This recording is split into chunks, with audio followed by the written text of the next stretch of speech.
नमस्कार मित्रांनो, मी कृष्णा सुतार.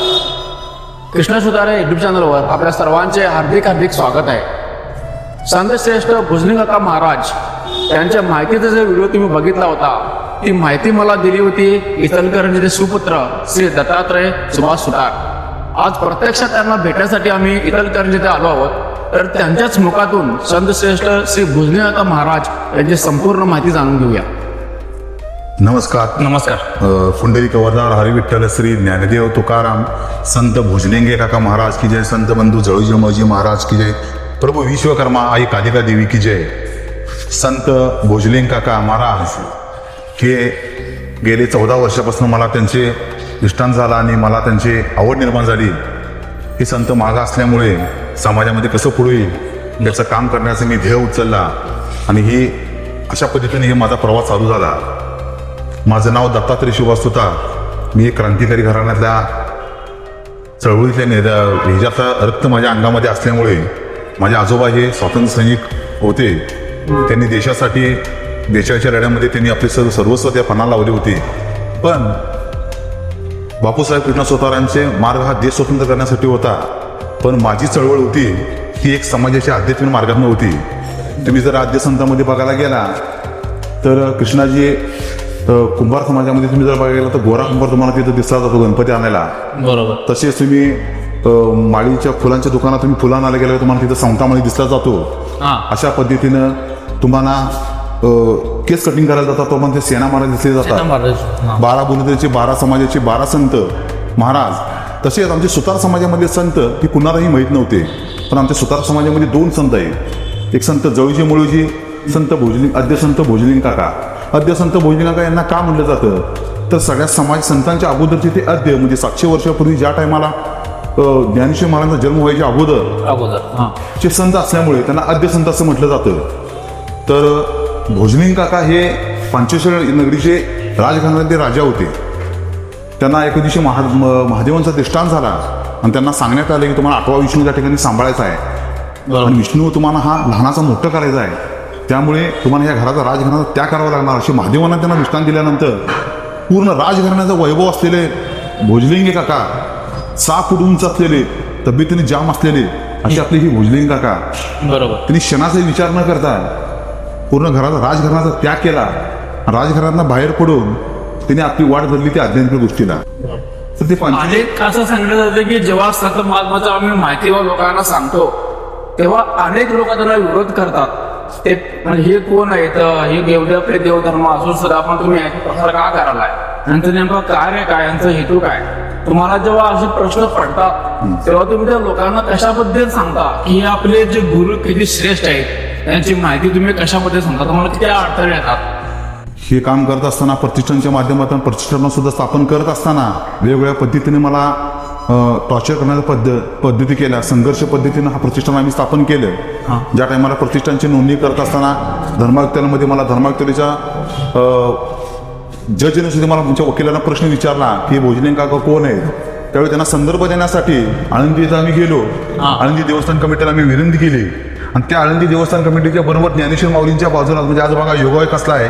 आज संत ज्ञानेश्वर माऊली यांचा आज समाधी सोहळा आहे. आज यांचा समाधी सोहळा आहे आणि या समाधी सोहळा दिवशी तुम्ही आज चॅनलला तुम्ही माहिती देता म्हणजे तुमचं खरोखर तुमचं मी पहिला प्रणाम करतो, नमस्कार करतो. आज सर्वात मोठा महाराष्ट्रातल्या वारकरी संप्रदायातल्या संतांचा आज समाधी सोहळा असल्यामुळं मला सुद्धा मन भरून आलं की ज्या संत ज्ञानेश्वर माऊलींना ज्या काळी अडचण असताना ज्या टायमाला त्यांना आंघोळ करून बाहेर येत असताना सुद्धा त्यांच्या अंगावर चिखल फेकायचे. भिक्षा मागायला जात असताना त्यांना भिक्षा देत नसताना सुद्धा त्यांना हकलून काढायचे, त्यांना शिवल्यानंतर आंघोळ करायचे. अशा पद्धतीचे संत ज्ञानेश्वर माऊलींना आज त्यांचे पाय चरण करण्यासाठी 14 लाख भाविक आषाढी एकादशी त्यांच्या पालखीच्या भोवतीने 14 लाख लोकसंख्या त्यांचे फिरत असतात. की जगाचा नियम कसा आहे पाहिला का तुम्ही, त्या कशा पद्धतीनं आहे. पण ह्यामध्ये भुजलिंग काकांचा सगळ्यात मोठा रोल आहे. संत ज्ञानेश्वर माऊलींच्या मागे जर 14 वर्ष 14 लाख लोकसंख्या त्यांच्या जर बाजूला असेल तर भुजलिंग काका हे जगाला ज्ञानेश्वरी कळाली पण भुजलिंग काका कोणाला कळाले नाही. ही सगळ्यात मोठी दुर्दैवी गोष्ट आहे. त्या दुर्दैवी गोष्टीसाठी आम्ही आज आमच्या समाजामार्फत महाराष्ट्रामध्ये असो किंवा अख्खल महाराष्ट्रामध्ये असो मी प्रचार प्रसार माझा महाराष्ट्रामध्ये चालू आहे. बरोबर. मी असं ऐकलं की तुम्ही एक म्हणजे सेवा संघ उभे केला म्हणजे ज्याच्या जेणेकरून भुजलिंग काकाची माहिती जगभर प्रसार व्हावी अशी कुठे संघटना तुम्ही प्रतिस्थापना केला असं पण ऐकलं होतं. त्यांच्या नावाने श्री विश्वकर्मा आद्यसंत भोजलिंगाका स्मृती प्रतिष्ठान, स्मृती हे त्यामध्ये महत्त्वाचा उल्लेख आहे. स्मृती प्रतिष्ठान स्थापन करत असताना त्यांच्या स्मृती जागण्या करण्यात महाराष्ट्रामध्ये प्रचार प्रसार करत असताना मला भरपूर अडचणी आल्या. त्या सगळ्यांना अडचणींना मात करत आज भोजलिंग काका आर्थिक विकास महामंडळ महाराष्ट्र राज्य मुख्यमंत्री एकनाथ शिंदे साहेबांनी ते घोषित केलेला आहे. त्याच्या चळवळीचा पाया हा इचलकरंजीतून दत्तात्रय सुतार यांनी चालू केलेला आहे. म्हणजे मी माझा अंधीपणा सांगत नाही किंवा मी माझा अंधीपणा मोठेपणा सांगत नाही. एका फुलाचं झाड मोठ्यामध्ये प्रसंग वटवृक्ष मोठ्या प्रमाणात झालं त्याच्यापेक्षा आनंदाची गोष्ट कुठली आहे. हे समाधान सगळ्यात मोठं आहे. आणि हे सगळं करत असताना आपण स्वखर्चानं करतोय, स्वखर्चानं देत आहे. महत्वाची गोष्ट आहे. गेल्या वर्षीच आम्ही चांदीचे पादुका 1.5 किलो तिथं आनंदीच्या ठिकाणी आम्ही दिलेले आहे. अजून ती बस्ती झालेली नाही किंवा कोणाला प्रतिष्ठापना केलेलं नाही. ते करण्याचा आम्ही त्यांना 2-3 वेळा पत्र व्यवहार झालेला आहे. ते आता करतील, ते लवकरात लवकर करतील. सोन्याचा कळसा त्यांनी ठिकाणी ज्ञानेश्वर माऊलींच्या वर बसवलेला आहे. आणि चांदीची पादुका आता भोजलिंगांच्या जवळ लवकरात लवकर बसवली जातील. आणि आमच्या प्रतिष्ठानचा उद्देश एकच आहे की हे संत घराघरात पोहोचले पाहिजेत, घराघरात त्यांचे फोटो लागले पाहिजेत. येऊन सुतारकामाच्या वस्तूंनी सुद्धा त्यांचे फोटो लागले पाहिजे. अशी हे आपले संत भोजलिंग काका. अनेक विचाराचं म्हणजे जिथं संत ज्ञानेश्वर महाराजांची संजीवनी समाधी आहे तिथंच आपल्या संत भोजलिंग काकाची देखील समाधी आहे असं पण मी ऐकलं होतं. त्याच्या सगळं तुम्हाला त्याची माहिती कशी मिळाली समाधीची, जिथं संत ज्ञानेश्वर महाराजांच्या बाजूला समाधी आहे आपल्या भोजलिंग काकाच्या महाराजांची, हे तुम्हाला कसं समजलं? ज्या टायमाला 14 वर्षापूर्वी मला भोजलिंग काकांची समाधी अशी कळाल्यानंतर मी घरातून पहिला बॅगा भरल्यानं पहिला ज्ञानेश्वर माऊलीच्या बाजूला जाऊन त्या एरियामध्ये हुडका लावली की भोजलिंगाची समाधी कुठे आहे. अशाच पद्धतीने एक बारका असं तिथं हे आहे आणि आतल्या बाजूला भोजलिंगांची समाधी आहे. थोडा 15-20 पावलावर असं तुम्ही गेला तिथे ज्ञानेश्वर माऊलींची समाधी आहे. त्या ठिकाणी भोजलिंगांच्या बाजूला तिथं पिंड आहे. त्याचं मी सगळं दाखवतो. आणि ते विठ्ठल रुक्मिणीची वर मूर्ती आहे. त्यांना कळल्यानंतर मी तिथं 2 दिवस बसून राहिलो. मला भान नव्हतं. काय नंतर मी तिथं बसून राहिलो काकांच्या जवळ. डोळ्यातून पाणू व्हायला लागले की काका तुम्ही किती दुर्मिळ आहेत, किती मागे राहिलेला आहेत. त्या ठिकाणी आपण प्रतिक्रिया केली आणि अशा पद्धतीने प्रचार व प्रसार महाराष्ट्रभर आता चालू आहे. बरं वाटलं ऐकून. कारण जे संत आज तुम्हाला माहीतच नव्हते त्यांची माहिती तुम्ही महाराष्ट्रभर प्रसार करत आहात. तेही आपल्या स्वखर्चानं जिथे जिथे तुम्हाला अडीअडचण येतात तुम्ही तिथं स्वखर्चानं खर्च करून त्यांची माहिती सर्व जगभर प्रसाराचा प्रयत्न करतात. तुमच्या कार्याला नक्की यश येणारच.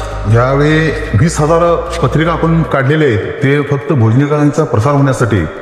आणि ज्या टायमाला ज्ञानेश्वर माऊलींची सोनी टीव्हीवर मुलाखत चालू झाली, मालिका चालू झाली संत ज्ञानेश्वर महाराजांची, त्या टायमाला भोजलिंगांना मधनं बाहेर काढण्याचा प्रयत्न करतो तर मला बातमी लागली. त्या टायमाला मी पुण्याला गेलो. पुण्याला गेल्यानंतर तिथे काही समाजबद्ध संकट घेऊन मावळ तालुक्यामध्ये त्यांचं ते शूटिंग चालू होतं. त्या शूटिंग ठिकाणी जाऊन त्या डायरेक्टरला त्या प्रोड्युसरला सांगितलं की बाबा तुम्हाला भोजलिंग काका तुम्हाला काढता येणार नाही, तुम्हाला त्यांना समाधीपत्र घेऊन जावं लागणार. आणि त्यांनी समाधीपत्र घेऊन दाखवण्याचं काम आपल्या प्रतिष्ठानचं पहिलं यश आहे हे मी मानलं जातं. चांगलं आहे. आणि भोजलिंग काकांचं काही वेळ आता थोड्या अंतरावर आपण एक पुस्तक तयार करत आहे. एक आपले कर्नाटकातील साहित्यरत्न ज्यांना कर्नाटक राज्याचा पुरस्कार त्यांना मिळालेला आहे असे आमची गोपाळ मामुनी म्हणून आहेत, प्राध्यापक गोपाळ मामुनी. त्या पुस्तकावर आता त्यांचा अभ्यास चालू आहे. त्यानंतर ते पुस्तक त्यांच्या प्रकाशित त्यांच्या लेखनातून पुस्तक बाहेर पडेल. सर्वच गोष्टी आपल्याला काय जमणार नाही, जेवढी माहिती आहे तेवढी मी त्यांना सांगण्याचा प्रयत्न करायला लागलोय. आणि त्यानंतर हे पुस्तक सर्व समाजापुढे आपण बाहेर आणू. बरोबर. भोजलिंगाकडे अशाच पद्धतीनं महाराष्ट्रामध्ये तुम्ही प्रसार करा. कर्नाटकामध्ये सुद्धा प्रसार व्हायची इच्छा आहे. प्रतिष्ठानामधून काही मदत लागली, काही अडचण लागली तर आम्हाला केव्हाही फोन करा. आम्ही तिथं स्वतःहून आम्ही भोजलिंगाची माहिती सांगण्यासाठी येऊ. उद्देश फक्त एकच आहे की आद्यसंत भोजलिंग काही संपूर्ण महाराष्ट्रभर सुतार समाजामध्ये घराघरात पोहोचले पाहिजेत, एवढंच ध्येय आमचं आहे, बाकी काही नाही. आणि 83 नंबर दिंडी आपल्या आषाढी एकादशीमध्ये 83 नंबरची दिंडी आहे ती भोजलिंगांच्या नावानं आहे. सर्व सुतार बांधवांनी त्या दिंडीला दर आषाढी एकादशी तुम्ही भेट देऊन भोजलिंगा दिंड्याची तुम्ही तिथं त्या दिंडीमध्ये सामील व्हा एवढी इच्छा आहे. आणि आत्ताच जे आळंदीमध्ये मोठं भारतातील सर्व नवे आध्यात्मिक केंद्र ज्या ठिकाणी 700 कोटी रुपये सरकारनं मंजूर केलेलं आहे आणि 400 एकर जागा दिलेली आहे, तर त्या जागेमध्ये पहिला 10 एकरामध्ये भोजलिंग काकांचं मोठं स्मारक किंवा त्यांच्या नावानं आध्यात्मिक केंद्र व्हावं अशी आमच्या प्रतिष्ठानची इच्छा आहे. त्यासाठी आमचे पत्रव्यवहार प्रत्येक समाज राज्यातून चालू आहे, प्रत्येक जिल्ह्यातून चालू आहे. त्याला सुद्धा थोडक्यात येशील आम्हाला, बाकी काय. तर मित्रांनो, हे आजपर्यंत अज्ञात असलेले संत श्री भोजलिंग काका महाराज हे मूळ सुतार समाजाचे, पण आज आपल्याला माहीत नव्हतं, पण ती माहिती आज आपल्यापर्यंत पोहोचलेली आहे श्री दत्तात्रय सुतार यांच्यातर्फे. तर यांना मी मनापासून धन्यवाद देतो की यांच्यातर्फे मला ते व्हिडिओ करण्याची संधी मिळाली. धन्यवाद. व्हिडिओ नक्कीच सर्व सुतार बांधवापर्यंत आता सर्वांपर्यंतच पोहोचवा. धन्यवाद. जय विश्वकर्मा. जय विश्वकर्मा. जय भोजलिंग. भोजलिंग काका महाराज की जय. जय प्रभू विश्वकर्मा की जय. ग्रंथबंधू जवळजी मळूजी महाराज की जय. आई कालिका देवी की जय. जय.